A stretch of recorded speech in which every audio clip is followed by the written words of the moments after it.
Welcome to my channel dear student. तो आज का जो हमारा टॉपिक होने वाला है वो बोर्ड के पॉइंट ऑफ व्यू से काफी इंपॉर्टेंट है। टॉपिक है हमारा समांतर प्लेट संधारित्र की धरीता। तो सबसे पहले हमें समांतर प्लेट संधारित्र की धरीता को जानने से पहले मुझे धरीता जानना जरूरी है और संधारित्र क्या होता है वो जानना जरूरी है। तो एक छोटा सा टॉपिक है, सबसे पहले मैं वो कवर करूंगा ताकि आपको जो समांतर प्लेट संधारित्र की धरीता है उसके लिए दिक्कत का सामना ना करना पड़े। तो सबसे पहले हम छोटा सा एक टॉपिक है उसको समझ लेते हैं। टॉपिक जैसे हमारे पास वैद्युत धरीता, वैद्युत धरीता means electric capacitance, electric capacitance क्या होता है। तो मान लो हमारे पास कोई चालक है, कैसा भी हो सकता है, कोई हमारे पास ये एक चालक है, ये क्या है, चालक है। इस चालक के द्वारा जब मैं इस चालक को आवेश देता हूं, मान लो इसको मैं प्लस क्यू आवेश दे रहा हूं, इस चालक को क्या दे रहा हूं, प्लस क्यू आवेश। तो इस चालक द्वारा क्या, कि इस चालक द्वारा आवेश को ग्रहण करने की जो भी क्षमता है इसकी, उसकी माप को हम क्या कहते हैं, वैद्युत धरीता। मतलब ये जितनी आवेश को ग्रहण कर सकता है और उसकी जो माप होगा उसी माप को हम क्या कहते हैं, वैद्युत धरीता। तो मैं कह सकता हूं कि अगर किसी चालक की वैद्युत धरीता, वैद्युत धरीता उस चालक की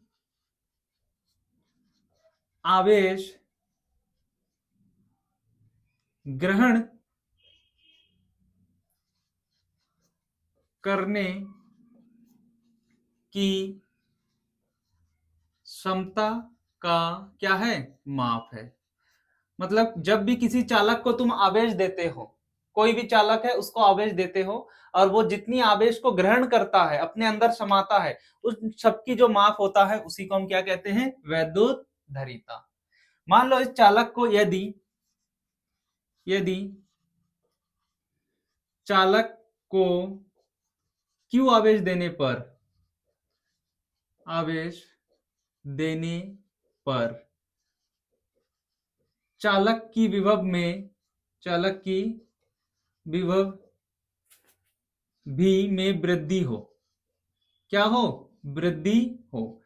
तुम कोई चालक है, चालक को अगर क्या दे रहे हो, तुम आवेश दे रहे हो, तो इसके, क्योंकि हम जानते हैं जब भी किसी धातु या चालक को मैं आवेश देता हूं तो उसके चालक में विभव की वृद्धि होती है। जैसे जैसे हम चालक के आवेश को बढ़ाते हैं उसमें विभव की मात्रा भी बढ़ती है। तो मैं कह सकता हूं कि अगर किसी चालक को क्यू आवेश देने पर उसमें अगर विभव में वृद्धि होती है तो मैं कह सकता हूं कि जो आवेश है वो विभव के अनुक्रमानुपाती है। मतलब जैसे जैसे आवेश की मात्रा बढ़ेगी वैसे वैसे विभव भी इसका बढ़ेगा। क्या क्लियर है इतना। तो मैं कह सकता हूं कि अगर ये इसके समानुपाती है तो यहां से जब समानुपाती हटता है तो एक समानुपाती नियतांक C आता है, जहां जो C है वो क्या है, एक नियतांक है, C नियतांक है, जिसे जिसे वैद्युत धरीता कहते हैं, वैद्युत धरीता कहते हैं। तब मैं कह सकता हूं कि अगर यहां से अगर मुझे धरीता निकालना है कि ये कितने आवेश को ग्रहण कर सकता है और उसमें आवेश की वृद्धि कितनी होगी, तो C बराबर क्या आ जाएगा, V जब बराबर की दूसरी ओर आएगा तो किस में जाएगा, बट्टे में, बिकॉज गुणे से जब दूसरी ओर आएगा तो किस में जाएगा, बट्टे में। तो मैं कह सकता हूं किसी भी चालक की जो धरीता होती है, क्या, किसी भी चालक की जो कैपेसिटेंस होती है वो उस चालक को दिए गए आवेश तथा उसमें जो विभव वृद्धि होती है उसके अनुपात के समान होते हैं। मतलब जैसे जैसे आवेश बढ़ेगा, ध्यान से सुनना, जैसे जैसे आवेश दिया जाएगा तो विभव में वृद्धि होगी, अगर विभव में वृद्धि होगी तो उसकी धरीता क्या होगा, क्या होगा, देखो इसके समानुपाती है ना। अगर देखो आवेश देंगे तो विभव बढ़ेगा, इससे पता चल रहा है, ठीक। लेकिन अगर विभव में वृद्धि होगी तो धरीता क्या होगा, उसका घटेगा। मतलब क्या है कि जैसे जैसे आवेश दिया जाएगा तो ये धीरे धीरे ग्रहण करेगा, ग्रहण करेगा तो इसकी विद्युत विभव जो है वो एक टाइम के बाद फिर घटने लगेगा, क्योंकि हम जानते हैं अगर मान लो आपको खाना खाना है, आपको भूख लगी है, तो आप क्या, जब खाना खाते हो शुरू में तुम खाना लेके बैठते हो, तो क्या एक टाइम के बाद, मान लो खाना आपने खा लिया, फिर थोड़ा लिया, खा लिया, तो एक टाइम के बाद क्या तुम खाना खा सकते हो जब तुम्हारी पेट भर जाएगी? तो नहीं।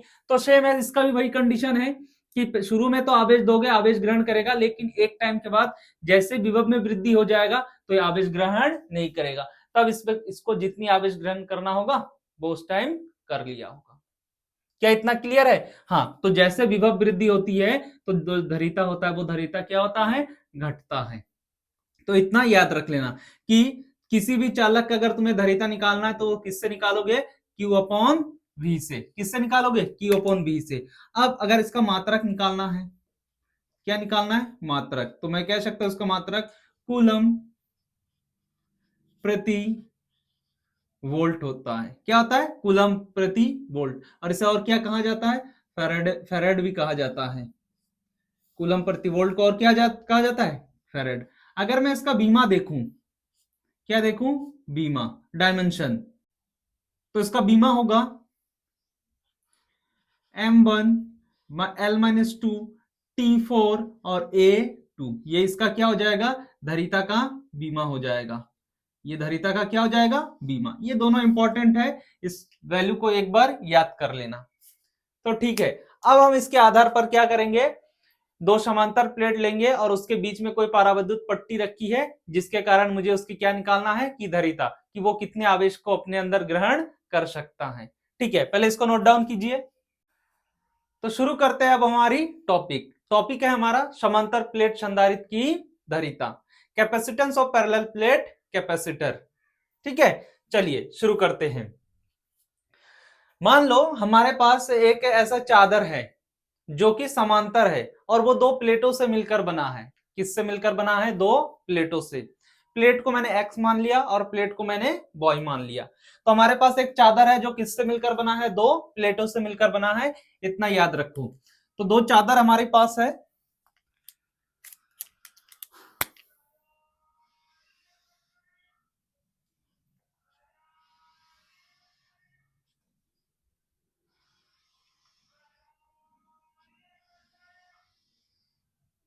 ये हमारे पास दो प्लेट है और ये दो समांतर प्लेट से मिलकर क्या बना है? एक चादर बना है। ये दोनों कैसे हैं? एक दूसरे के समांतर है। और इस प्रतीक का जो क्षेत्रफल है वो A है। इसका और इसका दोनों का क्षेत्रफल क्या है? A है। और दोनों की जो बीच की दूरी है वो D है। क्या इतना क्लियर है कि ये हमारे पास क्या है? दो समांतर प्लेट, जिससे एक समांतर चादर बना है। क्या बना है? समांतर चादर। अब ये जो प्लेट है ना, ये चालक है। क्या है ये चालक है, मींस इसमें आवेश प्रवाहित हो सकता है। तो दो प्लेट है एक्स वाई, दोनों एक दूसरे के समांतर है। दोनों का क्षेत्रफल ये मीटर स्क्वायर है, इसका भी और इसका भी। साथ में दोनों के बीच की जो दूरी है वो क्या है? डी है। क्या इतना क्लियर है? अब हम जानते हैं, इसको ध्यान से देखना। अब मैं प्लेट एक्स को क्या करता हूं? प्लेट एक्स को प्लस क्यू आवेश देता हूं। क्या देता हूं? प्लस क्यू आवेश। जैसे मैं प्लेट एक्स को प्लस क्यू आवेश देता हूं तो ये प्लस क्यू आवेश इस एक्स प्लेट पर एक समान रूप से क्या हो जाता है? वितरित हो जाता है। मतलब इस पूरे पर प्लस क्यू आवेश एक समान रूप से क्या हो जाएगा? वितरित। जैसे इस एक्स प्लेट के पूरे एक्स प्लेट पर प्लस क्यू आवेश एक समान रूप से वितरित हो जाएगा तो क्या होगा? इसके प्रेरण के कारण, किसके कारण? प्रेरण के कारण। हम जानते हैं जब दो चालक को पांच में रखकर हम किसी एक चालक पर आवेश देते हैं तो उसके प्रेरण के कारण दूसरे चालक पर भी आवेश उत्पन्न हो जाता है। बस कंडीशन ये है कि अगर ये प्लस क्यू का आवेश है तो जो वाई प्लेट की भीतरी सतह पर आवेश उत्पन्न होगा वो माइनस क्यू आवेश होगा। कैसा होगा? माइनस क्यू आवेश। साथ ही साथ ये जो वाई प्लेट के भीतरी पृष्ठ पर माइनस क्यू होगा और वाई प्लेट के बाहरी पृष्ठ पर क्या उत्पन्न हो जाएगा? प्लस क्यू आवेश। अब हम क्या करते हैं कि इस वाई प्लेट को अर्थ से कनेक्ट कर देते हैं। क्या करते हैं? अर्थ से कनेक्ट कर देते हैं। जैसे मैं इसको अर्थ से कनेक्ट करता हूं तो हम जानते हैं जो अर्थ है, अर्थ से क्या आते हैं, इलेक्ट्रॉन्स। क्या आते हैं, इलेक्ट्रॉन्स। जैसे ही यार इलेक्ट्रॉन क्या होता है, ऋणावेशित। जैसे ही अर्थ से कनेक्ट करते हैं तो अर्थ से आने वाली इलेक्ट्रॉन द्वारा जो बॉय प्लेट के बाहरी पृष्ठ पर प्लस क्यू आवेश है उसको निरावेशित, मतलब उसको समाप्त कर देता है। अब जैसे इस बॉय प्लेट के बाहरी पृष्ठ के इलेक्ट्रॉन अर्थ अर्थ से आने वाली इलेक्ट्रॉन द्वारा समाप्त हो गया, तो बचा कौन, इसके भीतरी पृष्ठ, इसके भीतरी पृष्ठ पर प्लस क्यू आवेश और इसके भीतरी पृष्ठ पर माइनस क्यू आवेश। हम जानते हैं जब दो असमान आवेश एक दूसरे के समीप होता है तो उसमें क्या उत्पन्न होता है, वैद्युत क्षेत्र। और उस वैद्युत क्षेत्र की दिशा किधर होता है, आपको हमेशा याद रखना है कि अगर किन्हीं दो असमान आवेशों के कारण कोई भी वैद्युत क्षेत्र उत्पन्न हो रहा है तो वैद्युत क्षेत्र की दिशा ऑलवेज प्लस क्यू आवेश से माइनस क्यू आवेश की ओर होता है। जैसे कि देखिए इसमें जो वैद्युत क्षेत्र उत्पन्न होगा वो कहां से कहां होगा, प्लस क्यू से माइनस क्यू की ओर। इसकी दिशा किधर होगा, प्लस क्यू से माइनस क्यू की ओर।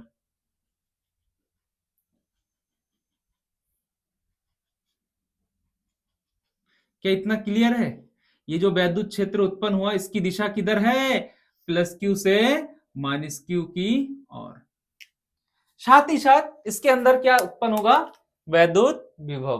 क्यों वैद्युत विभव क्यों उत्पन्न होगा, हम जानेंगे कि जैसे जैसे मैं इसको आवेश दूंगा तो इसमें इस आवेश देने पर इसके विभव में क्या होगा, इसके विभव में वृद्धि होगा और एक टाइम के बाद फिर जैसे जैसे विभव बढ़ेगा तो जो इसकी धरीता है वो क्या हो जाएगा, घटेगा। लेकिन जब मैं इसको आवेश दे रहा हूं तो इस पर प्रेरण के कारण इस पर जो आवेश आ रहा है वो इसके बाहरी पृष्ठ पर क्या हो रहा है, बाहरी पृष्ठ से जो अर्थ से जो इलेक्ट्रॉन आ रहा है वो इसको क्या कर रहा है, निरावेशित कर रहा है। तो हम देखेंगे कि इसकी धरीता क्या आता है। तो क्या इतना क्लियर है कि कैसे दो प्लेटों को रखा जाता है, उनकी बीच की दूरी क्या होता है, प्रत्येक प्लेट का क्षेत्रफल क्या होता है और उसको जब आवेश देते हैं तो क्या होता है। एक बार मैं आपको और रिपीट करता हूं कि जैसे किसी एक प्लेट को आवेश दिया जाता है तो उस पूरे प्लेट पर प्लस की आवेश उत्पन्न हो जाता है और प्रेरण के कारण दूसरे प्लेट के भीतरी पृष्ठ पर माइनस क्यू आवेश और बाहरी पृष्ठ पर प्लस क्यू आवेश आता है। बट जैसे हम दूसरे प्लेट को अर्थ से जोड़ते हैं तो अर्थ से आने वाले इलेक्ट्रॉन द्वारा ये पूरा क्या हो जाता है, निरावेशित हो जाता है। तो इसके कारण एक वैद्युत क्षेत्र उत्पन्न होता है जिसकी दिशा प्लस क्यू से माइनस क्यू, मतलब एक्स प्लेट से वाई प्लेट की ओर होता है। अगर आप बोर्ड के स्टूडेंट हो और किसी कॉम्पिटेटिव की तैयारी नहीं कर रहे हो, अगर बोर्ड की तैयारी कर रहे हो तो आपको चाहिए थ्योरी। थ्योरी आप खुद ब खुद इससे लिख सकते हो। सबसे पहले याद रखना कि माना हमारे पास एक समांतर चादर है, क्या माना एक समांतर चादर जो दो प्लेटों एक्स व वाई से मिलकर बना है। प्रत्येक प्लेट का क्षेत्रफल ये है तथा दोनों के बीच की दूरी क्या है, डी है। प्लेटों के बीच के परावैद्युतंक वाला क्या रखा है, एक पट्टी रखा है, या प्लेटों के बीच पट्टी नहीं रखा है, यह भी बिना पट्टी वाला है कि प्लेटों के बीच जो परावैद्युतंक है वो क्या है, के है। क्या इतना क्लियर है। अब जैसे ही हम प्लेट एक्स को प्लस क्यू आवेश देते हैं तो प्लस क्यू आवेश प्लेट एक्स पर एक समान रूप से वितरित हो जाता है तथा प्रेरण के कारण बॉय प्लेट के भीतरी सतह पर माइनस क्यू आवेश तथा बाहरी सतह पर प्लस क्यू आवेश उत्पन्न हो जाता है। जहां बॉय प्लेट पृथ्वी से जुड़ा है अतः अर्थ से पृथ्वी से आने वाली इलेक्ट्रॉन द्वारा बॉय प्लेट के बाहरी सतह पर प्लस क्यू आवेश निरावेशित हो जाता है, जिसके कारण प्लेटों के बीच, समांतर प्लेटों के बीच में एक वैद्युत क्षेत्र उत्पन्न होता है। तो ये हमारा क्या हो गया है, ये हमारा हो गया है थ्योरी। अगर आपको थ्योरी लिखना है तो आराम से आप वीडियो पॉज कर करके अपना थ्योरी लिख सकते हो। ये टॉपिक बहुत ज्यादा इंपॉर्टेंट है, ये मान के चलो इसमें दो टॉपिक है, आज एक होगा कल दूसरा या आने वाली लेक्चर में दूसरा, क्योंकि जो वीडियो का ड्यूरेशन है वो लंबा हो जाता है और वीडियो अपलोड करने में दिक्कत होती है। तो आपको अलग अलग लेक्चर में दोनों टॉपिक मिलेंगे और ये मान के चलो कि 90% चांस है कि दोनों में से एक क्वेश्चन आपसे पूछ सकता है। क्या इतना क्लियर है, ठीक है। तो सबसे पहले हमें क्या करना है कि मैं देख रहा हूं कि जैसे मैं इसको आवेश दे रहा हूं समांतर प्लेट संधारित्र को तो इसके कारण क्या हो रहा है, वैद्युत क्षेत्र उत्पन्न हो रहा है। अब एक चीज देखो, प्रत्येक प्लेट पर आवेश है ना। अब हम जानते हैं अगर किसी प्लेट पर आवेश वितरित है और एक समान रूप से वितरित है तो उस प्लेट पर कुछ ना कुछ आवेश घनत्व होगा। तो क्योंकि ये क्षेत्रफल है और क्षेत्रफल पर जो आवेश होता है वो उसके पृष्ठ पर आवेश होता है, तो हम कहेंगे कि इस पर जो आवेश है वो कैसी आवेश है, पृष्ठीय आवेश घनत्व है। क्या इतना क्लियर है? ठीक है, चलिए देखते हैं। तो प्लेटों के बीच वैद्युत क्षेत्र की तीव्रता,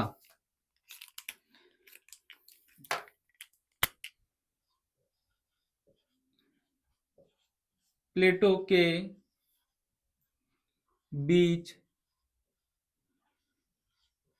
वैद्युत क्षेत्र की तीव्रता क्या होगा?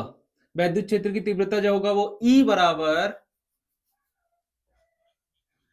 बराबर पूरे पृष्ठ पर, हम जानते हैं कि किसी समांतर प्लेट, ध्यान से, कि अगर तुमने गॉस फ्लक्स पढ़ा, गॉस वैद्युत फ्लक्स वाला चैप्टर पढ़ा होगा या गॉस फ्लक्स में पढ़े होंगे, तो उसमें तुमने पढ़ा होगा कि अनंत लंबाई के समांतर चादर या चादर के कारण उत्पन्न वैद्युत क्षेत्र, तो वो क्या होता है कि पूरे पृष्ठ पर जो आवेश घनत्व होता है उस आवेश घनत्व का एप्सिलॉन नॉट का अनुपात के बराबर होता है।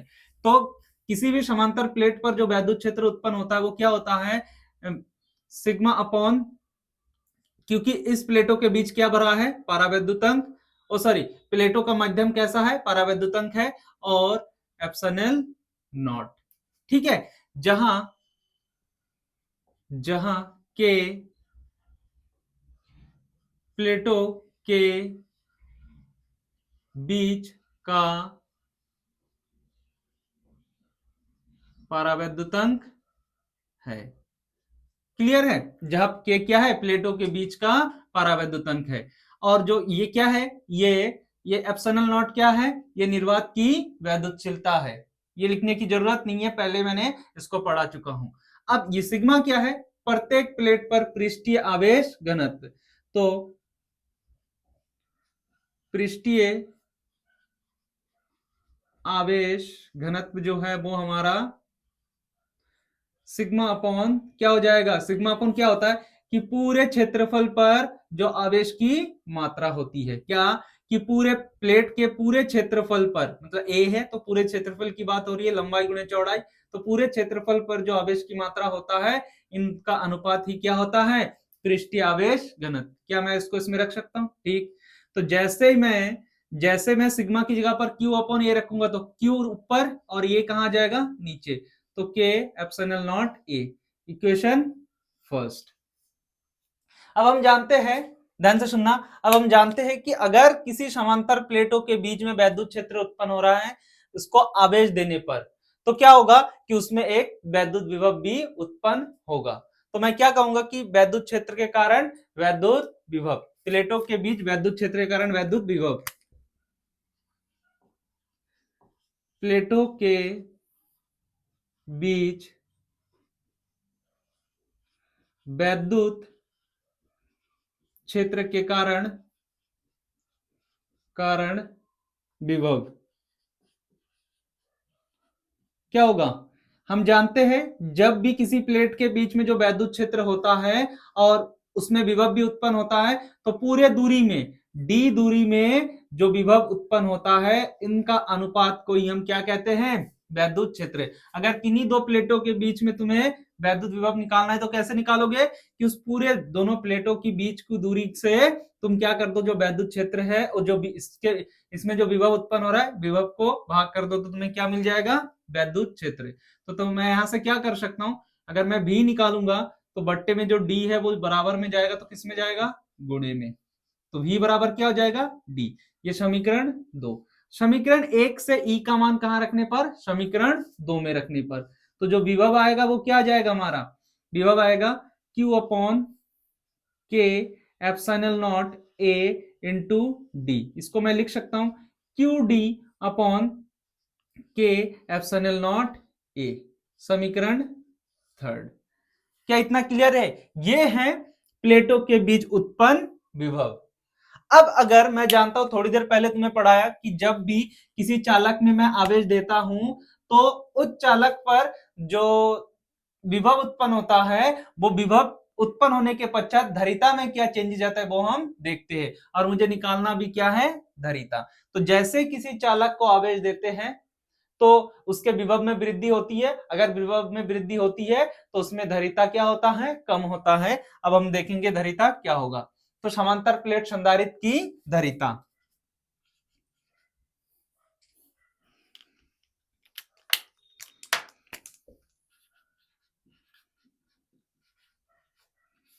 समांतर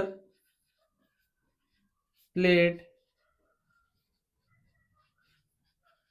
संधारित्र की धारिता क्या हो जाएगा, हम जानते हैं क्या होता है धारिता, C बराबर Q अपॉन V।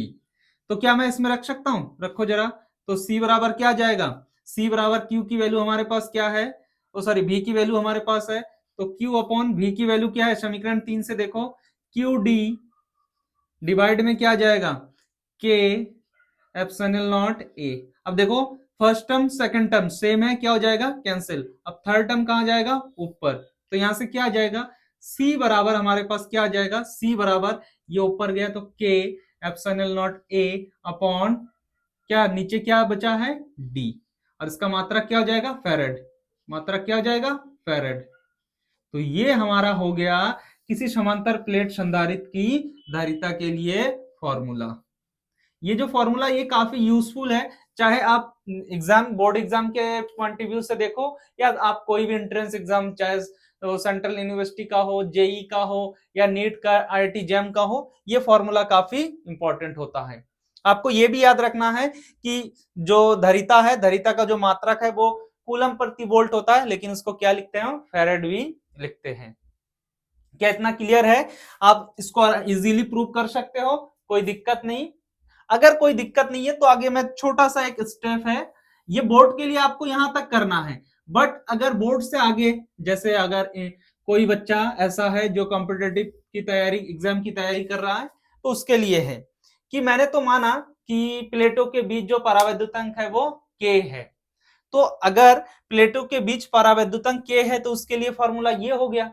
लेकिन मैंने माना कि प्लेटों के बीच परावैद्युतांक ना होकर क्या है, वायु या क्या हो, निर्वात हो। तब देखते हैं कंडीशन क्या होता है। तो माना, या इसको मैं रेड से लिखता हूं, माना प्लेटों के बीच निर्वात, निर्वत या वायु हो, मतलब अब क्या ना हो, कोई भी परावैद्युतांक ना हो। तब हम जानते हैं जो के क्या वैल्यू होता है वायु या निर्वात के लिए, वो ऑलवेज 1 होता है। तब प्लेटों के बीच जो संधारित्र की धारिता हो जाएगा वो क्या होगा, प्लेटों के बीच संधारित्र की धारिता, ये डायरेक्ट मैं लिख देता हूं, प्लेटों के बीच जो संधारित्र की धारिता वो क्या हो जाएगा, ये तो 1 हो जाएगा। तो epsilon naught A upon D ये हो जाएगा जब प्लेटों के बीच क्या हो, जब प्लेटों के बीच में वायु या निर्वात हो। निर्वात का मीन्स जहां पर वायु की उपस्थिति ना हो। तो चाहे वायु हो या वायु ना हो, जो परावैद्युतांक है वो ऑलवेज कितना होता है, 1। अब अगर मैं इन दोनों का रेशियो निकालूं, इन दोनों का क्या निकालू, रेशियो निकालू, तो दोनों का रेशियो देखो क्या आ जाता है, दोनों का रेशियो आएगा, मुझे इससे इसको क्या कर देना है, डिवाइड कर देना है। तो C upon C naught, sorry C upon C naught. तो C का वैल्यू हमारे पास K epsilon naught A by D, और जो C नॉट का वैल्यू है जब मैं वो नीचे रखूंगा तो नीचे वाला टर्म ऊपर जाएगा और ऊपर वाला टर्म कहां जाएगा, नीचे। तो एप्सिलॉन नॉट A से कैंसिल, D से D कैंसिल। तो हमारे पास जो C आया, C अपॉन सी नॉट, मतलब जब प्लेटों के बीच में परावैद्युतांक K हो तब, और जब वायु निर्वात हो तब, तो क्या बच रहा है, K। तो मैं इसको क्या लिख सकता हूं, इसको मैं लिख सकता हूं कि जो प्लेटों के बीच, ध्यान से, जब प्लेटों के बीच में कोई परावैद्युतांक K हो तो वो क्या होता है, वो K इंटू क्या होता है, जो तुम्हारे पास प्लेटों के बीच में जब वायु या निर्वात हो वही आ जाएगा। तो C नॉट का वैल्यू फिर ये रखोगे, फिर से तुम्हारे पास क्या आ जाएगा, ये। बस ये टर्मोलॉजी को याद रखना, ये थोड़ा इंपॉर्टेंट है। क्या इतना क्लियर है। तो ये है हमारा समांतर प्लेट संधारित्र की धारिता के लिए पहला सूत्र ये है, जब प्लेटों के बीच में क्या रखा हो, परावैद्युतांक, और जब प्लेटों के बीच में कुछ नहीं, वायु अनिर्वात हो, तब उसके लिए ये हो गया धारिता। और दोनों का जो रेशियो होता है वो क्या होता है, दोनों का रेशियो जो होता है वो परावैद्युतांक की होता है। क्या इतना क्लियर है? ठीक है, अगर इतना क्लियर है तो इसे नोट डाउन कीजिए। और एक बात और है कि बोर्ड अभी बहुत नजदीक है। अगर समय को आप बे मतलब के लिए वेस्ट कर रहे हो तो उसको बंद करो, क्योंकि अभी अगर आपने समय का सही उपयोग नहीं किया, क्योंकि मैं जानता हूं कि मोस्ट ऑफ बच्चे जो है वो उसका 50% भी अपना सिलेबस कंप्लीट नहीं किया होगा सेल्फ स्टडी से, मतलब रिवीजन के पॉइंट ऑफ व्यू से। तो अगर अभी भी आपने क्या कहते हैं 50% सिलेबस अपना कवर नहीं किया है रिवीजन के पॉइंट ऑफ व्यू से, तो आपके लिए संकट आने वाला है। तो अभी अपना समय को वेस्ट ना करते हुए कोशिश करो कि ज्यादा से ज्यादा स्कूल कोचिंग को छोड़कर सेल्फ स्टडी पर फोकस करें, ताकि आप पढ़ाई के साथ साथ सिलेबस के साथ साथ आप अपना रिवीजन भी कर सको। क्योंकि सिर्फ सिलेबस कंप्लीट होने का यह मतलब नहीं है कि आप अच्छा स्कोर कर रहे हो। सिलेबस तो बस ये है कि तुम्हारी कॉपी भर रही है। क्या कॉपी में जो लिख रहे हैं वो तुम्हारे दिमाग में आ रहा है? नहीं, बिल्कुल। तो सिर्फ कॉपी भरने का ये मतलब नहीं है तुम नॉलेज गेन कर रहे हो। मेन बात यहां आता है कि आप उसको कितना रिवीजन कर रहे हो।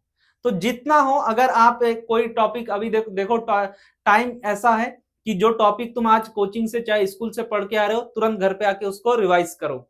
उसको रिवाइज कर लोगे तो जो बैकअप का है वो आप आगे कर सकते हो, लेकिन अभी अगर छूटेगा तो बैकअप का भी छूटेगा और अभी का भी छूटेगा।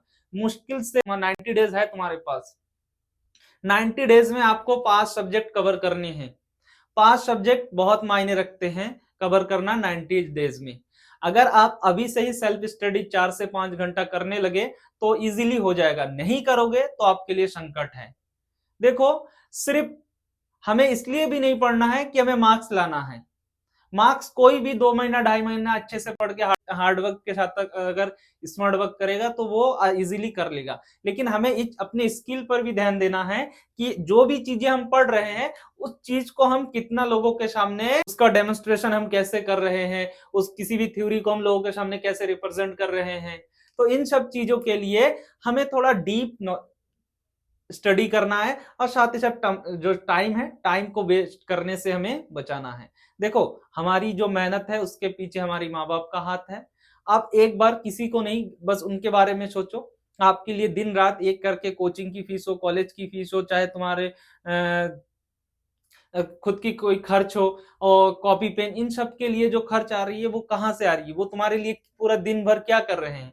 तो अगर इतना सोचकर अभी अगर चलोगे तो आप देख पाओगे कि वो आपके लिए कितना मेहनत कर रहे हैं। तो आपका भी उतना फर्ज बनता है कि वो हमारे लिए इतना कुछ कर रहे हैं, तो क्या हम 5 घंटे पढ़ नहीं सकते? क्या हम 6 घंटे पढ़ नहीं सकते? क्या हम उनको अच्छा रिजल्ट नहीं दे सकते हैं? बिल्कुल दे सकते हैं। तो अगर दे सकते हैं तो हमारा ये फर्ज है कि इतना हम करें। देखो, टाइम की जो बर्बादी है वो एक प्रकार से मानो तो लाइफ की बर्बादी है। आप टाइम को जितना खराब करोगे लाइफ तुम्हारी उतनी खराब होगी। तो ज्यादा से ज्यादा कोशिश करो कि टाइम का सदुपयोग करो, ना कि दुरुपयोग। क्योंकि जो इंटर का पढ़ा हुआ है ना, और ये जो लास्ट का टाइम है, ये टाइम में देखो क्या होता है, पढ़ाई डाउन होता है। क्यों?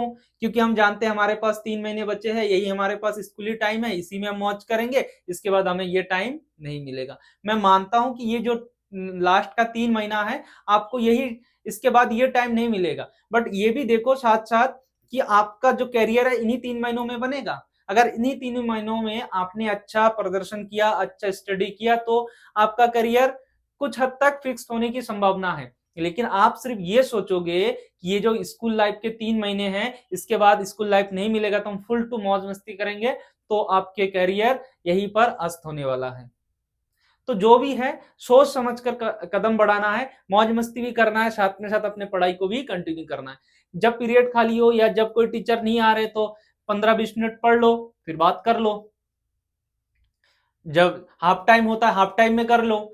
बाकी जो भी टाइम तुम्हें खाली मिल रहा है और कोई टॉपिक समझ में नहीं आ रहा, तुरंत उस टॉपिक को लेके बैठ जाओ, ताकि समय का तुम्हारे पास दुरुपयोग ना हो। ठीक है? तो इसी के साथ हम अपनी क्लास को एंड करते हैं। आशा करते हैं कि वीडियो आपको अच्छी लगी होगी। अगर वीडियो अच्छी लगी तो लाइक, कमेंट और शेयर करना ना भूलना। साथ ही साथ अगर आपने हमारी चैनल को अभी तक सब्सक्राइब नहीं किया तो प्लीज चैनल को सब्सक्राइब कीजिए। Thank you for watching me.